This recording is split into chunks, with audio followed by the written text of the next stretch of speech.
আমরা হুজুরকে প্রথমেই প্রশ্ন করতে চাচ্ছি, চরমোনাই তরিকা কি কোরআন সুন্নাহ অনুযায়ী পরিচালিত কোনো তরিকা, নাকি এটা নিজস্ব কোনো ব্যক্তির মন গড়া কোনো তরিকা?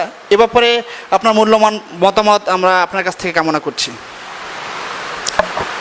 আলহামদুলিল্লাহ, আপনাকে অশেষ ধন্যবাদ। আপনি যে প্রশ্ন করেছেন অত্যন্ত গুরুত্বপূর্ণ। তবে আলহামদুলিল্লাহ, আল্লাহর শুকরিয়া বলতে হয়, তামাম দুনিয়ার থেকে উল্লেখযোগ্য হক্কানি ওলামায়ে কেরাম, বিশেষ করে দারুল উলুম দেওবন্দ ভারত, সেখানে সবচেয়ে বড় মুফতি আজম হাবিবুর রহমান খয়রাবাদী সাহেব হুজুর চরমোনাইতে আসছিলেন, এবং চরমোনাইতে আরও দেওবন্দ মাদ্রাসার শাইখুল হাদিস আপনার আল্লামা কমরুদ্দিন সাহেব হুজুর, আল্লামা সম্বুলি সাহেব হুজুর, তারা পুরোপুরি চরমোনাইয়ের তরিকা কার্যক্রমটা স্বচক্ষে দেখছেন।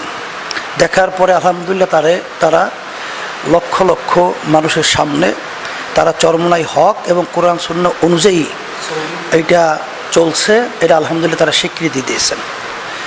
সাথে সাথে তামাম দুনিয়ার ভিতর খতমুন নবুওয়াতের যে সভাপতি আপনার আব্দুল হাফিজ মক্কি সাহেব হুজুর রহমাতুল্লাহি আলাইহি, তিনিও চরমোনাইতে আসছিলেন। তিনিও চরমোনাইয়ের তরিকার কার্যক্রম সব স্বচক্ষে দেখেছেন এবং আলহামদুলিল্লাহ তিনিও হক বলে তিনি স্বীকৃতি দিয়ে গেছেন। এবং বিশেষ করে সৌদি সরকারের ধর্ম মন্ত্রণালয়ের আপনার যে উল্লেখযোগ্য আলেম, তিনিও সর্বোচ্চ উলামা পরিষদের যে সদস্য, তিনিও চরমোনাইতে আসছিলেন এবং তিনি পুরাপুরি সব বিষয়ে নিজের স্বচক্ষে দেখা তিনি আলোচনা রাখছেন। তারাও হক বইলে এখানে চরমোনাইকে স্বীকৃতি আলহামদুলিল্লাহ দিয়ে গেছে। সাথে সাথে আপনার প্রশ্ন যেটা করছেন, আলহামদুলিল্লাহ, আল্লাহ শুক্রিয়া, এই তরিকা হল রশিদ আহমদ গাঙ্গুহি রহমাতুল্লাহি আলাইহি। তিনি এমন এক ব্যক্তিত্ব, তার ব্যাপারে উপদি আছে যে তিনি জমানার আবু হানিফা ছিলেন এবং তার 1 লক্ষর মতো হাদিস শুধু তার মুখস্থই ছিল। 60,000 হাদিস তার সনদ সহ মুখস্থ ছিল, 40,000 সনদ ছাড়া প্রায়। তার তরিকা নিয়ম অনুযায়ী এই তরিকা চরমোনাইয়ের তরিকা, কারণ তার খলিফা ছিলেন উজারে কারি ইব্রাহিম সাহেব রহমতুল্লাহি আলাইহি, তার খলিফা আমার দাদাজান সৈয়দ ইসহাক সাহেব রহমতুল্লাহি আলাইহি, তার খলিফা হযরত ফজলুল করিম রহমতুল্লাহি আলাইহি। সেই নিয়ম অনুযায়ী চরমোনাই তরিকা চলছেন এবং আব্বাজান বলতেন, আমরা বড় হইয়া পুরোপুরি তার কথা শুনছি, যে আমি বা আমাদের এই তরিকা যদি কোরআন এবং হাদিসের বাহিরে কোনো কার্যক্রম আপনারা লক্ষ্য করেন বা দেখেন, সঙ্গে সঙ্গে ধরাবেন। যদি আমরা দেখি কোরআন এবং হাদিস অনুযায়ী আপনারা যেটা বলছেন এটা ঠিক, সঙ্গে সঙ্গে আমরা পরিবর্তন হয়ে যাব। আর যদি দেখেন পরিবর্তন না হই, তাইলে আব্বাজান পরিষ্কার লক্ষ লক্ষ লোকের সামনে বলছেন যে তাইলে বুঝতে হবে যে আমি গোমরাহ হয়ে গেছি, আমার থেকে আপনাদের সরে যাওয়া ওয়াজিব। এটা তিনি পরিষ্কারভাবে ময়দানে তিনি ঘোষণা দিচ্ছেন। আল্লাহর শুকরিয়া আদায় করতে হয় যে চরমোনাই তরিকা আমরা কোরআন এবং হাদিস অনুযায়ী আল্লাহর ফজল হক্কানি ওলামায়ে কেরামদের পরামর্শ নিয়েই আল্লাহর ফজল পরিচালনা করতেছি। আলহামদুলিল্লাহ, তার মানে আপনি বলতে চাচ্ছেন চরমোনাই তরিকা শুধুমাত্র কোরআন সুন্নাহ অনুযায়ী চলবে, নাকি কোনো ব্যক্তির পূজা হবে এখানে? এটা একটু খোলাসা করে আমাদেরকে বলবেন। এটা কোরআন এবং হাদিস অনুযায়ী চলবে, ব্যক্তির কোনো অনুসরণ এবং ব্যক্তির আদর্শ অনুযায়ী চলবে না। আলহামদুলিল্লাহ। আপনাদের এখানে এই এত বড় একটা তরিকা, এইরকম দিনী কার্যক্রম পরিচালনা করার জন্য কোনো মুফতি বোর্ড, কোনো কোরআন সুন্নাহর কোনো বিষয় এখানে আছে কিনা, আপনারা এরকম কোনো কিছু উদ্যোগ নিয়েছেন কিনা একটু আমাদের জানাবেন।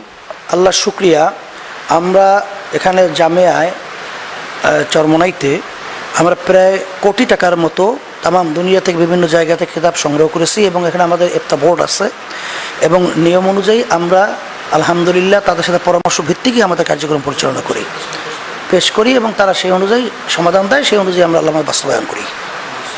তো আলহামদুলিল্লাহ, এখন যদি কিছু ওলামায়ে কেরাম কোনো প্রস্তাব পাঠায়, তাহলে আপনারা কিভাবে মূল্যায়ন করবেন? ওইটা কি আপনারা কোরআন সুন্নাহর দৃষ্টিকোণ থেকে হলে গ্রহণ করবেন না প্রত্যাখ্যান করবেন?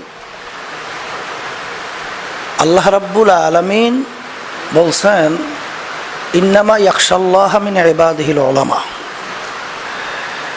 নিশ্চয়ই ওলামায়ে কেরাম আমাকে ভয় করে।